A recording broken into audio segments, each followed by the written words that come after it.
அன்பு உறவுகள், அருமை தமிழர்கள், உலகெங்கிலும் வாழும் உறவுகள் அனைவருக்கும் இனிய காலை வணக்கத்தை தெரிவித்துக் கொள்கிறேன்.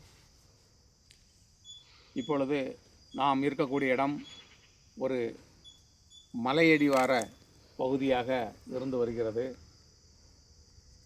இந்த மலையடிவார பகுதியில் அடிவார பகுதியில் யானைகள் அதிகமான நடமாட்டம் உள்ள ஒரு இடமாக இருந்து வருகிறது. இது இங்கே உள்ள நம்மளுடைய விளைநிலங்களில் உள்ள பொருட்களை பாதுகாக்க வேண்டும் என்று சொன்னால், யானை உள்ளே வராமல் இருப்பதற்கு என்ன என்று சொன்னால், இதை போன்று பனைமரங்கள் நாம் வைத்தோம் என்று சொன்னால், இதை போன்ற பனைமரங்கள் வைத்தோம் என்று சொன்னால் யானை உள்ளே வருவதற்கு வாய்ப்புகளே இல்லை. நன்றாக பாருங்கள். இந்த குறுகிய இடைவெளிக்குள் யானைகள் வருவதற்கு வாய்ப்புகள் இல்லை. பார்த்தீங்களா? இப்படி வரும்பொழுது யானை உள்ள வர முடியாது.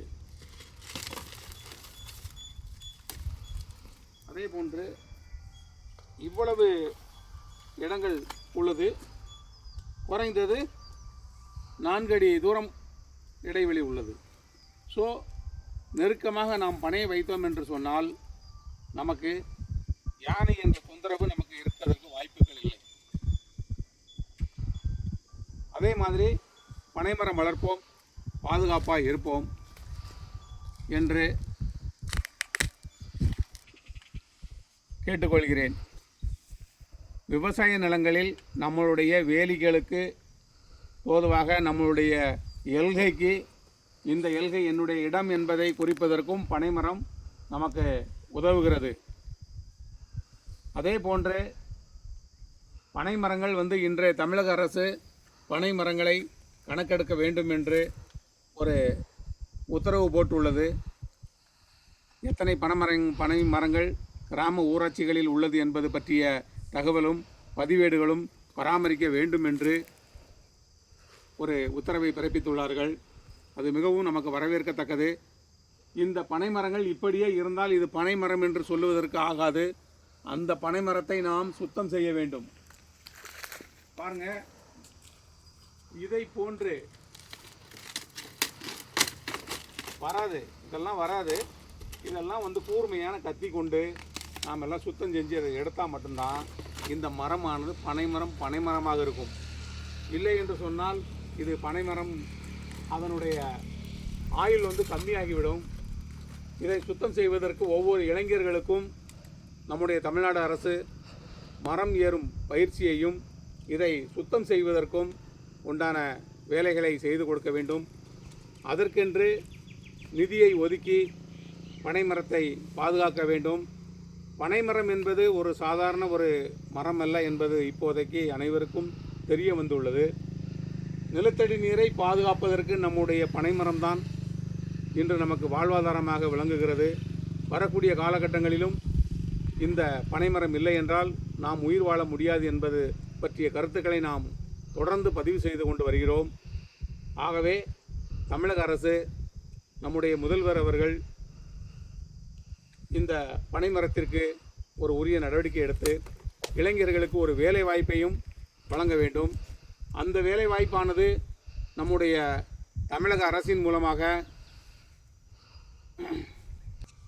அதே போன்று பனை மரங்களில் அடியில் இதை போன்ற மரங்கள் பாருங்கள், இதை போன்ற மரக்கிளைகள் இந்த பக்கம் பாருங்கள், அப்படி மரக்கிளைகள் வருகிறது.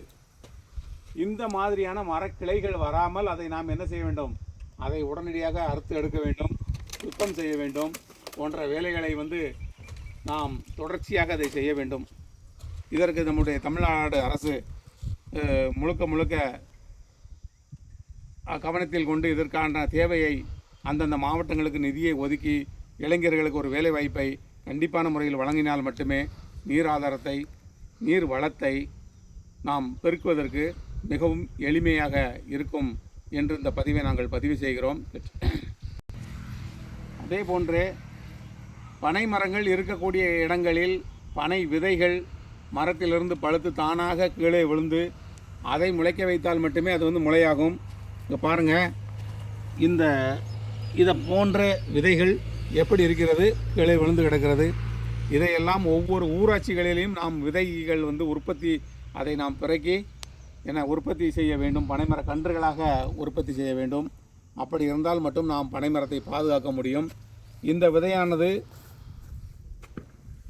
விதை பாருங்கள், நன்றாக நல்ல சுவைத்து எந்த விதமான சதைப்பற்றும் இல்லாமல் சாப்பிட்ட கொண்டிருக்கிறது. இது காட்டுப்பன்னி சாப்பிட்ட ஒரு நம்முடைய பனம்பழத்தின் விதை. ஆகவே இந்த மாதிரியான விதைகளையும் சேகரிக்க வேண்டும் என்று கேட்டுக்கொள்கிறோம். இதற்கு என்று ஒரு தனிப்பட்ட முறையில் நிதிகளை ஒதுக்கி அதை முறையாக பராமரித்து வந்தோம் என்று சொன்னால் மட்டுமே நம்முடைய தமிழ்நாட்டின் தேசிய மரமான பனைமரத்தை பாதுகாக்க முடியும் என்பது எங்களுடைய கருத்து, மக்களுடைய கருத்து. மக்கள் அனைவரும் இதை கவனத்தில் கொண்டு ஒன்று சேர்ந்து பனைமரம் வளர்ப்பதற்கும் பாதுகாப்பதற்கும் குரல் கொடுத்தால் மட்டுமே தான் நாம் இந்த பனைமரங்களை பாதுகாக்க முடியும், வளர்க்க முடியும் என்று பதிவுகளை நாங்கள் பதிவு செய்து கொண்டிருக்கிறோம். மக்கள் அனைவரும் பனைமரத்தை பார்த்து கொண்டிருக்கிறீர்கள், பனைமரத்தில் உள்ள பதிவுகளை கேட்டுக்கொண்டிருக்கிறீர்கள். பனைமரத்தில் பலன் தரக்கூடிய பொருட்கள் அதிகமாக இருக்கிறது. பலன்களே இல்லாதது பனைமரத்தில் ஏதும் இல்லை. பாருங்கள், பனைமரத்தை 1 2 3 4 5 6 7 8 இந்த 8 பனைமரமும் எவ்வளவு அழகாக நெருக்கமாக நம்முடைய முன்னோர்கள் இந்த விதை மூலமாக விதைக்கப்பட்டு பனைமரமாக நடவு செய்து பாதுகாக்கப்பட்டு வருகிறது. ஆனால் அதை சுத்தம் செய்வதற்கு நம்மிடம் தேவையான ஆட்கள் இல்லை. அப்போ அதற்கு நாம் தான் அந்த நடவடிக்கை எடுக்க வேண்டும் என்றும் கேட்டுக்கொள்கிறோம். இது போன்ற கற்குகள் மட்டைகள் நிறைந்தது அதிகமாக இருக்கிறது. இதில் ஆண் பனை பெண் பனை என்று உள்ளது. இதெல்லாம் நாமெல்லாம் தெளிவாக தெரிய வேண்டும் என்று சொன்னால் இதெல்லாம் சுத்தம் செய்ய வேண்டும்.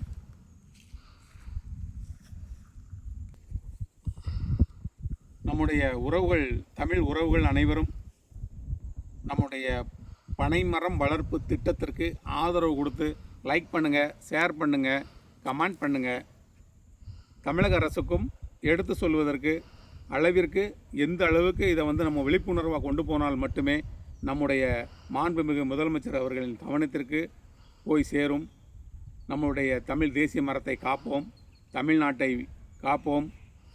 தமிழ் மக்களுக்கு தண்ணீரை பூமியிலிருந்து கொண்டு வருவதற்கு பனைமரத்தின் மூலமாக பாதுகாப்போம் என்று கூறிக்கொள்கிறேன்.